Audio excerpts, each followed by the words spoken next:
दोस्तों स्वागत है आपका इनसाइट नॉलेज की एक और नई वीडियो में। आज की इस वीडियो में हम डिफेंस और इकोनॉमी के साथ ही वर्ल्ड अफेयर से जुड़ी कुछ काफी नई अपडेट के बारे में बात करेंगे, जिसमें हमारी पहली खबर भारत के कावेरी इंजन प्रोग्राम को लेकर है, जो अब एक बार फिर से ट्रैक पर आता नजर आ रहा है। वहीं हमारी दूसरी खबर भारत के फॉरेक्स रिजर्व को लेकर है, जिसे लेकर एक पॉजिटिव खबर सामने आई है। साथ ही हमारी तीसरी खबर में जानेंगे कि कैसे कनाडा के प्रधानमंत्री एक बार फिर से भारत के खिलाफ जहर उगल रहे हैं। तो चलिए अब इस वीडियो को शुरू करते हैं। दरअसल दोस्तों हम सभी को पता है कि कावेरी इंजन प्रोग्राम को डेवलप करने के लिए भारत ने काफी कोशिश की, लेकिन इंफ्रास्ट्रक्चर और फंडिंग की कमी की वजह से भारत इस इंजन को सही तरह से विकसित नहीं कर पाया। तेजस के पहले वर्जन में इसे इस्तेमाल करने के लिए न सिर्फ कावेरी इंजन का वजन 100 किलोग्राम ज्यादा था, बल्कि इसके अंदर ऊर्जा भी कम पैदा होती थी। पर तब से लेकर अब तक देश के अंदर तकनीक के क्षेत्र में काफी सारे डेवलपमेंट सामने आ चुके हैं, जिनका इस्तेमाल हम कावेरी को विकसित करने के लिए कर सकते हैं। यही वजह है कि हमारे डीआरडीओ के साइंटिस्ट और इंजीनियर ने सरकार से बातचीत करके कावेरी इंजन प्रोग्राम को एक बार फिर से शुरू करने की मांग की, ताकि वे इसमें ज्यादा कुछ नहीं बल्कि जो नए कंपोनेंट देश में विकसित हुए हैं उन्हें पुराने कंपोनेंट से रिप्लेस करके कावेरी इंजन को टेस्ट कर सके, जिससे इस बात की संभावना काफी ज्यादा है कि हम कंपोजिट मटेरियल का इस्तेमाल करके न कि सिर्फ कावेरी इंजन का वजन कम कर सकते हैं, बल्कि इसके पास मौजूद 73 न्यूटन का थ्रस्ट पैदा करने की क्षमता को बढ़ा भी सकते हैं। अगर ऐसा हुआ तो ये इंजन तेजस मार्क 1 फाइटर विमान में इस्तेमाल करने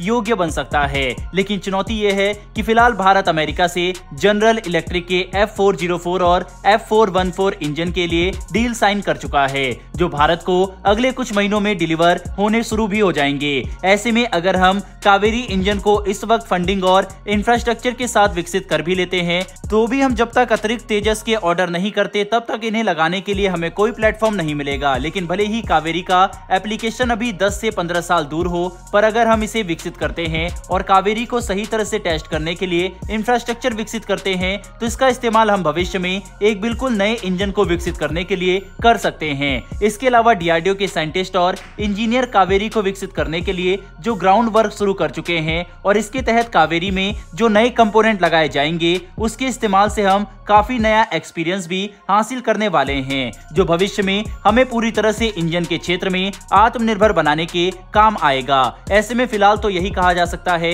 कि कावेरी इंजन को हमें अधूरा नहीं छोड़ना चाहिए, बल्कि इसे लगातार अपग्रेड करते रहना चाहिए, क्योंकि इस तरह की जटिल टेक्नोलॉजी पर हम जितना काम करेंगे हमें भविष्य में उतना ही फायदा होगा। बहरहाल बढ़ते हैं हमारी दूसरी खबर की तरफ। तो दोस्तों ये खबर भारत की अर्थव्यवस्था को लेकर है। दरअसल हम एक ट्रेंड को ऑब्जर्व कर रहे थे कि जब से दुनिया भर में क्राइसिस तेजी से बढ़ने लगा, भारतीय फॉरेक्स रिजर्व में भी कमी देखी जा रही थी। हम ऐसा इसलिए कर रहे थे ताकि अपने रुपए की वैल्यू को बनाए रख सके, लेकिन ऐसा करने से ग्लोबल इन्वेस्टर्स का कॉन्फिडेंस भारत के मार्केट में कम हो रहा था। लेकिन अब इसको पूरी तरह से बदलते हुए भारत के फॉरेक्स रिजर्व ने 3 नवंबर को खत्म हुए हफ्ते के दौरान 4.67 अरब डॉलर की बढ़ोतरी दिखाते हुए 590 अरब डॉलर के आंकड़े को पार कर लिया, जो कि 600 अरब डॉलर के काफी नजदीक पहुंच चुका है। इससे हमारे मार्केट में इन्वेस्टर्स का भरोसा फिर से बढ़ने लगा है। बहरहाल दोस्तों बढ़ते हैं इस वीडियो की आखिरी अपडेट की तरफ। तो दोस्तों ये अपडेट कनाडा से निकल कर आ रही है, जिसके तहत शनिवार को मीडिया की तरफ से किए गए एक सवाल का जवाब देते हुए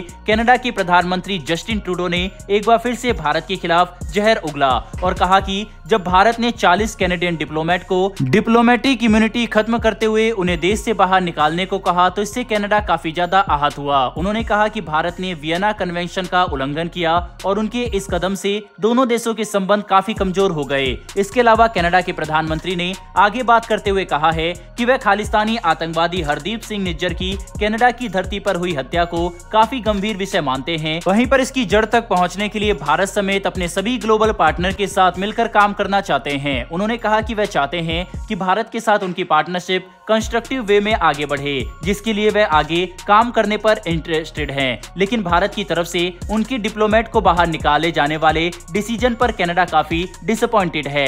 ऐसे में हम देख सकते हैं कि कैसे कनाडा के प्रधानमंत्री विक्टिम कार्ड खेलने की कोशिश कर रहे हैं। अभी तक ना तो उन्होंने भारत को और दुनिया को कोई पुख्ता सबूत दिए जिससे वह अपने द्वारा भारत पर लगाए गए एलिगेशन को सिद्ध कर सके, और ना ही उन्होंने भारत को इन्वेस्टिगेशन के लूप में रखा। लेकिन इसके बावजूद वह भारत पर ही आरोप लगा रहे हैं। बहरहाल दोस्तों, इस वीडियो में इतना ही, लेकिन आपके हिसाब से क्या भारत को अपने कावेरी इंजन को आगे भी कंटिन्यू करते हुए इसके ऊपर वर्क करना जारी रखना चाहिए या फिर नहीं? आपकी इस पर क्या राय है, कमेंट बॉक्स में लिखकर जरूर बताइएगा। साथ ही अगर आपको ये इन्फॉर्मेशन और वीडियो पसंद आई हो तो मेरी एक छोटी सी रिक्वेस्ट है कि वीडियो को लाइक करके हमारी आने वाली डेली डिफेंस और वर्ल्ड अफेयर से जुड़ी ऐसी डेली वीडियो के लिए चैनल को सब्सक्राइब कर बेल नोटिफिकेशन को जरूर दबा लें। फिर मिलेंगे ऐसी एक नई वीडियो के साथ। धन्यवाद। जय हिंद।